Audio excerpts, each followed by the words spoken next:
சட்டமன்றத்தில் ஆளுநர் உரைக்கு நன்றி தெரிவிக்கும் தீர்மானத்தின் மீதான விவாதம் பேரவையில் தொடங்கியிருக்கிறது. தீர்மானத்தின் மீது பேசி வரும் திமுக எம்எல்ஏ பரந்தாமன் கடுமையான விமர்சனத்தை பேசியிருக்கிறார். ஆளுநர் மாளிகை லோக் பவன் அல்ல, லோக்கல் பவன் என கடுமையாக விமர்சித்து பேசியிருக்கிறார். சட்டமன்றத்தில் ஆளுநர் உரைக்கு நன்றி தெரிவிக்கும் தீர்மானத்தின் மீதான விவாதம் தொடங்கியிருக்கக்கூடிய சூழலில் திமுக எம்எல்ஏ பரந்தாமன் இவ்வாறு விமர்சனத்தை முன்வைத்திருக்கிறார்.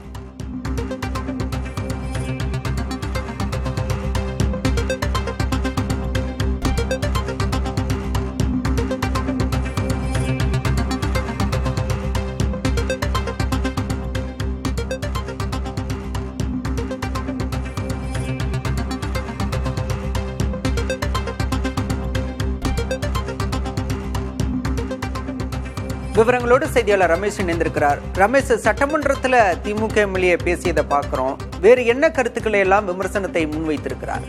ஆளுநர் உரைக்கு நன்றி தெரிவிக்கும் தீர்மானத்தின் மீதான முதல் நாள் விவாதம் இன்று தொடங்கியது.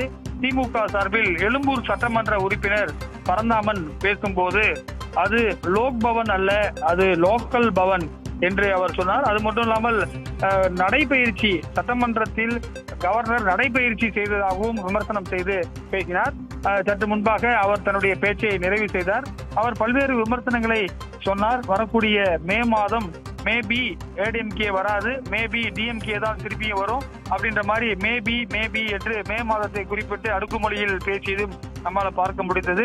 அவர் பல்வேறு விஷயங்கள், குறிப்பாக அண்மையில் கட்டப்பட்ட அந்த மாமல்லன் அணை குறித்தும் ஊமையோடு ஒப்பிட்டு, பழைய கால மன்னரோடு ஒப்பிட்டு பேசினார். இது போன்று அவருடைய உரை ஆரம்பத்தில் இருந்தது. எனவே அவருடைய பேச்சு என்பது, குறிப்பாக அதற்கு பிறகு வந்த தங்கமணி தற்போது அவருக்கு எதிர்வினை ஆற்றி வருகிறார். தற்போது தமிழக அரசு தயாரித்து கொடுத்த உரையை படிக்காததற்கான காரணம் குறித்து ஆளுநர் மாளிகை வெளியிட்ட அறிக்கையை சுட்டிக்காட்டி அதிமுக உறுப்பினர் பரந்தாமன் பேசியிருக்கிறார். ஆளுநர் மாளிகை பெயரில் வெளியான வெற்று அறிக்கை என்றும் அவர் பேசியிருக்கிறார். விவரங்களுக்கு நன்றி ரமேஷ்.